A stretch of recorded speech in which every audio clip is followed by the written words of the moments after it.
we usually have a question for Zero, but since this is a new month, we're going to do new releases for this coming month of November 2022. This is where we discuss the noted releases that are coming this month, and what may be on your radar not only for sales, but for whatever you want to buy. Let's get into the big releases of this month. First is a Switch and PC game that's coming out on November 4th. This was announced at a Nintendo Direct a few months ago. That's Harvestella. It's a Square Enix game that is essentially a post-apocalyptic Stardew Valley in third person. Am I right on that? It's kind of like Stardew Valley and Rune Factory. Okay. So if you're kind of into the adventure farming type games, then yeah, Harvestella is there. I was going to say that before that, even for anyone who's really big into the Lego Star Wars game, the Skywalker Saga came out today, and it's the Galactic Edition. So it's got just like, I think, all the DLC for the Skywalker Saga stuff. So if you're big into Lego games, then yeah, that's out today. I thought you were interested in that game at a certain point. Were you... Harvestella? Yeah. I'm very interested in Harvestella. Unfortunately, due to some personal stuff going on, yeah. I will not be able to pick it up. So, which it pains me because just very excited for that game. It just kind of love sort of the almost Final Fantasy aesthetic, and I'm talking like Final Fantasy 6-ish because it's got like a whole bunch of like crystal stuff going on in Harvestella. So I'll have to pick it up later when my budget hopefully opens up. So just definitely looking forward to picking that up at some point. I don't see that doing great sales-wise. It might do all right. I mean, it doesn't have the cachet of a Stardew Valley or the mass appeal of a Disney Dreamlight Valley, but unless the reviews come out with it being fantastic, I see this kind of dying essentially at the end of the month, and probably being on sale when January rolls around. Yeah. I hate to concede, but that's probably right on the money. Yeah. November 8th, Sonic Frontiers is coming out. We've talked ad nauseum during the Not E3 week and about our thoughts on Sonic Frontiers. When June was going along, IGN was doing those previews on that game, and none of it looked good. Almost to the point where people were asking them to delay the game, and they're like, "No, we can't delay it. It's perfectly fine." I'm like, "Okay." Well, it gets even stranger still because there was a preview build event recently, and a lot of the critics that went to this preview event have actually said that the game honestly doesn't feel bad, just they feel that some of the open world stuff is a little bit bland, but some of the cyberspace levels, which are like traditional 3D Sonic style levels, so think Sonic Adventure 2 and things like that, that the cyberspace stuff is actually really good. So it'll be interesting to see how this one lands, because either they get the stuff refined that they got criticism for during the previews, or it's going to be released as is, and it's going to end up kind of being a bit of a dud when the review embargo drops, which I presume the embargo is probably going to drop either this coming Thursday or Friday at the earliest, and at the worst, it would be the day that the game comes out. Sales-wise, I think initial sales for the first week are going to be strong, but depending on what the reviews say and what early word of mouth is, it could be good, but if the word of mouth is bad, it dies fast. I think it will be a top 10 seller for the month, but if the game turns out bad, you're not going to see it anymore after that. Oh yeah, that'll really be interesting to see how it lands, because I've been a little bit curious about it ever since seeing some of the more recent folks who got to play the more recent preview build a few weeks ago. say that, hey, the game actually feels pretty good. But yeah, just I'll be real curious if it manages to stick the landing and fix kind of the points that critics had with the preview build a few weeks ago. Yeah. It'll be interesting to see where that lands, and if we find that the game is buggy as shit when it comes out. Because if it comes out really buggy, there's going to be a lot of pissed off Sonic fans. Because they've been the most vocal when saying delay the game. So if they sell the game and it has a bunch of technical issues, they're not going to be happy. And these are people who, I hate to say this, are used to playing bad games and liking it. So, yeah, it'll be interesting to see if the word of mouth ends up being good when this game gets released. But this is also a game that if the game is just okay, it will earn praise for not being crappy. So, if it turns out to be okay, expect a lot of people to overrate the game to a certain extent. But yeah, I'm interested to see what happens. I don't think it's going to end up being very good, but we'll see. Football Manager 2023. Zero, I know you're a good footy fan, a soccer fan, a football fan. I know you're all into the Ronaldinho and the Pelés of the world, right? You have a picture of David Beckham.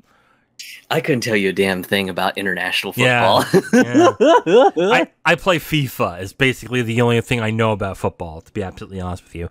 But the reason why I'm mentioning this is because this is actually one of Sega's best-selling franchises. I think they're number 3 when it comes to units sold. They sell a lot of units of this game. And I don't see that changing this year. So I think we'll see strong sales. This is a game that I don't think usually makes the top 10, but is consistently making sales to the point where it makes millions of copies. And I think that's going to stay the same here. So I expect some good sales on this one specifically. I was going to say, if it's as consistent as some of the past releases have been, then this will probably just be another good one for the books for Sega, and another good one for the fans who like to manage their football clubs and stuff like that. Right. You freaking nerds. In all fairness, I'm into out of the park baseball, which is like really nerdy. So, yeah, I understand. But anyway, God of War Ragnarok comes out the next day, November 9th, PS4 and PS5. Word of mouth has been fantastic. Everyone's been hyped for this. I wouldn't be surprised if this is the biggest selling game of the year. Do you think this could possibly outsell Elden Ring before the year's off? Maybe, mostly because of the fact that it's got sort of the broad appeal, whereas Elden Ring, while Elden Ring was a fun and shiny game, it was still a niche game in my mind. So right. That, and also the previews for God of War Ragnarok have essentially been, it iterates on the God of War reboot. So for anyone who absolutely loved the reboot, then yeah, this one is going to be more of the good stuff. So anyone who liked the first game is likely going to buy this one up real quick. So yeah. I think this one will likely be a very, very solid seller. And especially since it's coming out before Black Friday, personally, I could see it selling even better, especially when, if by chance Target does their Black Friday buy 2 get 1 free sale. Because yeah, I could easily see someone just tossing a copy of this into their online shopping cart or their physical shopping cart and going, yeah, buy 2 games, get 1 free. Yeah, let me pick up God of War Ragnarok and maybe Harvestella, and yeah, sure, why not throw Sonic Frontiers into the cart? Yeah. Yeah, this will sell really well. All the preview coverage has been just outstanding for this, so this will definitely has Game of the Year potential up there. Maybe it could beat Elden Ring. Maybe. I don't think it will, but this could definitely contend. But this will be a fantastic seller, and if the word of mouth is anything, it's gonna sell a lot of copies. This will be a Stone Cold #1 at the end of the month, I think. No doubt about it. I don't see anything else that beats this. Unless Sonic Frontiers just amazes everybody. Then maybe. But anyway, God of War Ragnarok, I think, is going to be the best-selling game of this month. Next one, November 11th, Tactics Ogre Reborn. We've talked about this off the podcast. I love Tactics Ogre. I especially love the remake Tactics Ogre, Let Us Cling Together for the PSP. It was a fantastic remake, and I loved playing it. That said, when I found out the price of this game, I was like, ugh, $50 for a remake of a remake? I don't know. But I've been watching preview coverage of it, and I'm starting to get more and more interested in it. I don't know if I'll spend the $50 that they're asking for this game, but the improvements that they're having really helps balance the difficulty of the game. And the added quality of life features like voice acting and updates to the script, I think is excellent. So that's really cool.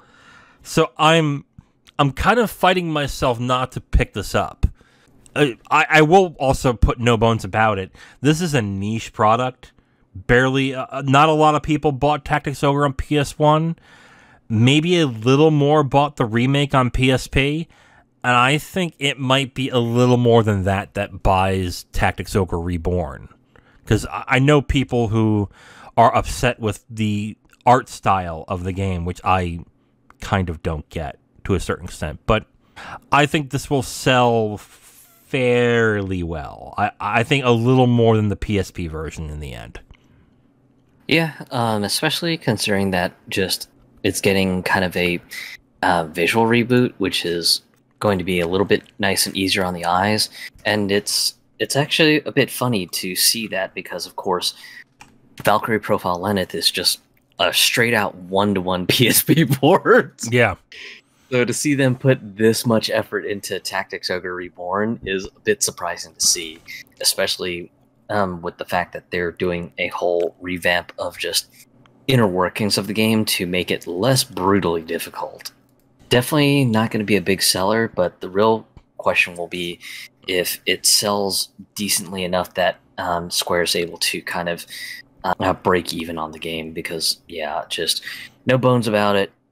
It's a super niche game, and the people who like strategy RPGs, like Tactics Ogre, there's really not that many. But at the same time, the fans of the tactical strategy RPG are a very, very thirsty niche. So who knows? They might be able to just break even.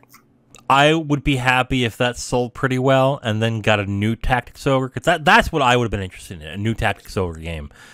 But I can't lie, I could see myself purchasing it for $50, maybe. Maybe when it drops to $40 or $30, I will grab it. But I like what I'm seeing so far. So anyway, Pentiment is the next game that's coming out on Xbox One, Xbox Series X, S, and PC on the 15th. This is a narrative-based murder mystery set in 16th century Germany. Yeah, I don't see this selling very well unless the reviews are fantastic. But even if the reviews are really good, there's some disturbing material in this game, apparently. There's allusions to suicide, sexual assault, torture, things like that. I mean, this probably would have been a better game to release last month, I would say.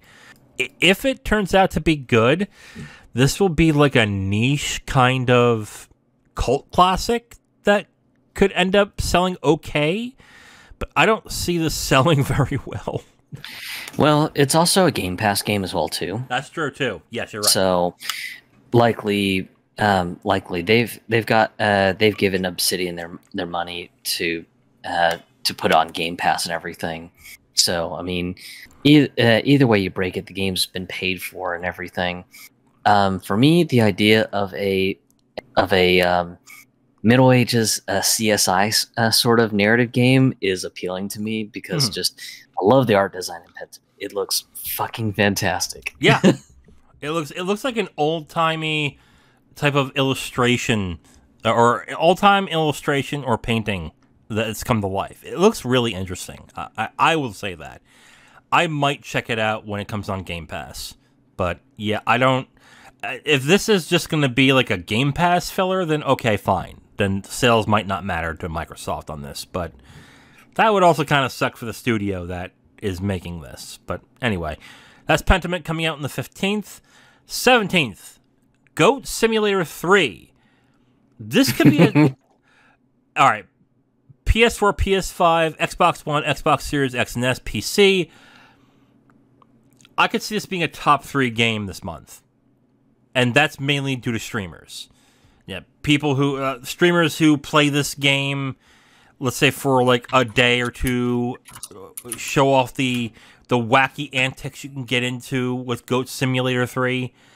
I can see this being a top 3 to me. Like I can see this selling very well and specifically with this game. What do you think? Yeah, it's probably going to be a little bit of a viral game for a bit, I imagine, when it comes out, especially with just some of the silly shenanigans that I imagine you'll likely be able to do. Yeah. Especially since I know the original Goat Simulator was kind of a social media darling with Twitch and everything when it first came out, especially just from some of the silly things that you could do, like at one point, like you could get knocked around like Tony Hawk's physics style and do tricks while you're just jumping in midair and everything. Absolutely silly game. And I kind of adored Goat Simulator for being just what it was, just kind of a funny, silly sort of game, especially when it came out, when the time that it came out, because there were just a lot of serious games, and at the time I was just so burned out. I was just like, I just want something that would be a nice, fun palate cleanser, and Goat Simulator was it. So yeah, I could definitely see Goat Simulator being sort of a flavor of the month sort of thing with streamers. But yeah, just after the novelty wears off, it's just kind of gonna quietly sort of go to its own world and everything. Yeah, it's not going to be a long sales tail or a sales tail. Yeah, like I said, it's not going to have a long tail when it comes to sales. I think this is going to be one of those things where young people watch their favorite streamer watch this and go, hey, I want that game. Let me ask my parents for the $30 to buy Goat Simulator 3, like my favorite streamer, and their parents will purchase that game, and then that'll be it. That's all there is. It's like what's the one game that my nephew... There Is No Game. My nephew, I think, saw a streamer play that, and he wanted to play it, so I bought that for him. It's like that. Like it's going to be a viral hit. It will have big sales on its first week or month, and then that's it. It will be... you won't see it ever again. So, yeah, I expect that to be the case, too. But I for some reason, I'm thinking this is like a top 3, top 5 sales that this game will get. I think. November 18th, Pokemon Scarlet and Violet. I forgot this was coming out. Pokemon Scarlet and Violet for the Switch on the November 18th. If anything could beat God of War Ragnarok this month, this could be it. But the thing I've noticed is that the Pokemon lovers are kind of quiet about this game. Like, I remember when Sword and Shield came out, people were hyped about that game. And that was also because it was the first 3D game with 3D worlds for Sword and Shield. And that's why it was getting people hyped. But I'm not seeing the same excitement for this game. So I don't... And with Legends and with Arceus that came out this past year too, that I think got more hype than this did. Am I wrong on that? Or are you seeing the same things? There were some folks who did previews of Pokemon Scarlet and Violet. One person of particularly important note was Joe Merrick, the guy who runs Cerebi.net. Okay. And he said that just this is a good leap forward by the New Blood team over at Game Freak. That the whole concept of having the entire world open to you right at the beginning, so you don't have to go, okay, I guess I'm going to go through the straight and narrow path that the game provides me to, go to gym number 1, go to gym number 2, go to gym number 3, so on and so forth. Okay, that's done. Now to go to the Victory Road path, and then do the Elite Four battle, become champion. Just that the whole straight and narrow path is just kind of smashed open. And it's up to the player on how they want to just go and clear the gems out and everything. So if you get the water starter, then you can start with a gem that has a disadvantage against water, so you can just kind of steamroll them real quick, and then kind of proceed to go on from there. And then he'd also commented that the multiplayer functionality is actually really nice. That the fact that you're not stuck in like an online lobby room, that you can literally just invite friends to your lobby, have them wander around in your world doing stuff, and you can even kind of trade while in sort of the open world and everything. Just he seemed to have a lot of good things to say about it and everything. So I think right now there's a lot of cautious optimism right now. And that's why there might not be as much hype from the gaming community right now. So the real interesting piece will be what happens when the game actually drops, and when it does drop, if it fails to meet expectations, or if it ends up wildly exceeding expectations for a lot of people. Yeah, that would be key, because if they're being quiet right now, because I remember the hype levels for Sword and Shield were pretty big. Like, I bought into it myself. If they're being quiet now, that might be a good idea on their part, but that also might be a reaction to how they felt about Sword and Shield. So, but yeah, if this turns out, well, let's be honest. I mean, even if it turns out to be bad, it's going to be a number 1 or number 2. I think it'll be number 2. I think God of War Ragnarok beats it, but well, I don't know now that I think about it, because a Pokemon game, like a Pokemon iteration, I should say, especially a new one, ends up selling really well. So that could be it. I would say if it turns out to be good and the word of mouth is good, I could see that being God of War. Do you? Yeah, especially since Pokemon has sort of a broad appeal. Yes. And I mean, it's got the appeal for gamers old and young. Hell, I mean, I remember when Let's Go Pikachu and Let's Go Eevee came out, you had people who were just like, yeah, it's the first Pokemon that I'm playing with my kids or whatever. So if Scarlet and Violet end up exceeding expectations, I could easily see this clearing top 10 for the month of November easy, because of the fact that just you might have the same thing happen again. Hey, just I'm playing Pokemon again with my kids, and just everyone jumping on that bandwagon. Yeah. Okay. Let's move on to the next one. I debated with you whether we should mention this, but I think we will. The Dark Pictures Anthology, The Devil in Me, PS4, PS5, Xbox One, Xbox Series X, PC, coming out November 18th. Same day as Pokemon Scarlet and Violet. I'm not sure about sales for these games. They must be selling okay if they keep doing iterations or keep doing sequels. But you've told me that the quality is inconsistent with this anthology series?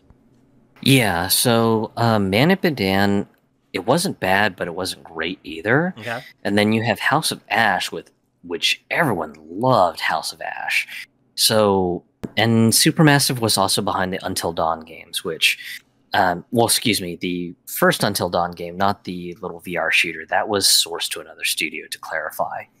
So, I mean, yeah, it's just been kind of like a weird history for Supermassive. Just Until Dawn a lot of people loved it. Man and Medan, not so much. House of Ash, people love it. So it really kind of begs the question on how the Devil in Me is going to pan out, because if it's going to follow the trend of House of Ash, then great. Great to see that the studio's on the upswing. But if it's going to be another one where it's going to be like Man of Medan, then it's going to be kind of a bit of a dud of, okay, well, it's okay, but it's not great or exceptional or anything. Sales-wise, I wouldn't be too surprised if this actually does decent sales, or that the previous iterations did great sales, because these types of games seem to be pretty popular with the horror game crowd. We're thinking of like The Quarry, Until Dawn, things like that. Like, those actually end up being pretty popular. So I guess I wouldn't be surprised if this sells pretty well. I don't think it's a top 10 seller, no, like that, but I can see this being a decent sales, making decent sales at least. I don't know.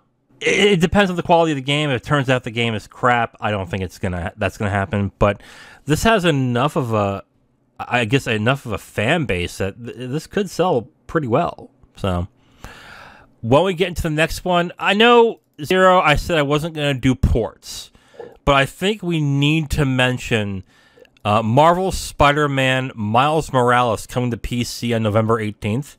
The reason why is we did a segment last week on the not great sales that Uncharted did last week, and it's looking like Sackboy's A Big Adventure is doing even less sales now on PC. So we need to note that, but I think that bounces back big time for Miles Morales. I think this will sell tons more than Uncharted and Sackboy did. So I think this will sell very well. I think this will be a top 5 Steam seller when it comes out on the 18th. And I think that's the most I'll get from that. I mean, this will sell very well, and the talk of maybe PlayStation doesn't have what it takes to the PC area will be squashed when this game comes out, because I think a lot of people really liked Spider-Man on PC and are looking forward to Miles Morales. So yeah, and on top of that, Insomniac did confirm that Miles Morales will also be compatible with Steam Deck, so that's going to be another driver for very strong sales for Spider-Man Miles Morales for PC. That's nice. Okay, that's nice. That's a good move on. Evil West, November 22nd, PS4, PS5, Xbox One, Xbox Series X and S, PC. I had to be reminded of this game when we talked about it beforehand. Yeah, and it's a $50 game on top of that. Yeah, I don't know. Maybe good reviews will boost it up, but I don't really see much else from this game. Like, I'm not particularly excited is what I'm saying, because I didn't know what it was at first, and then when I was reminded, I was like, oh, okay. Like, I didn't get much else out of it. Has there been some talk about this game? There were some gameplay trailers shown off with like some really, really interesting kind of flashy combo kills and stuff like that, but I mean, that really didn't tell much on how the game is supposed to flow, or just what the mechanics and systems are in the game. In all honesty, it looked like they were trying to go for a Doom Eternal sort of vibe. So we'll see if it sticks to landing and everything, because the premise seems interesting enough, and all. And there have been so many games that have tried to sort of riff with the Doom Eternal vibe, and some of them have just generally just not stuck the landing. The one that I think disappointed a lot of people in recent memory was Shadow Warrior 3. Just that one tried so hard with the Doom Eternal vibe, and it just didn't stick the landing. Yeah. Well, that comes out for $50 on November 22nd. Maybe reviews will turn out well. We'll see. Just Dance 2023 edition, PS5, Xbox Series X and S, and Switch. No Wii version. Interesting. Yeah, it's Just Dance. Like, I don't know what else to say. It will sell very well for Switch, and that pretty much is it, I think. Yeah. Okay, move on.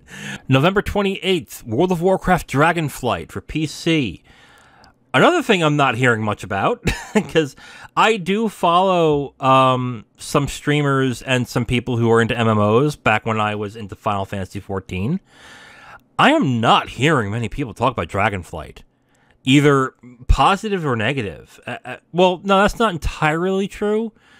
More people that talk about it is more along the lines of, yeah, we'll see. Not like I'm excited to see what happens. More like, yeah, we'll see if they stick landing or not.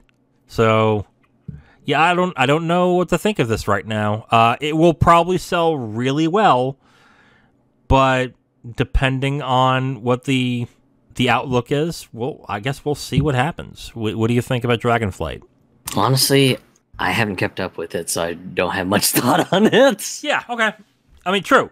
Neither of us are really, except for, I think, you're still into Final Fantasy XIV, right?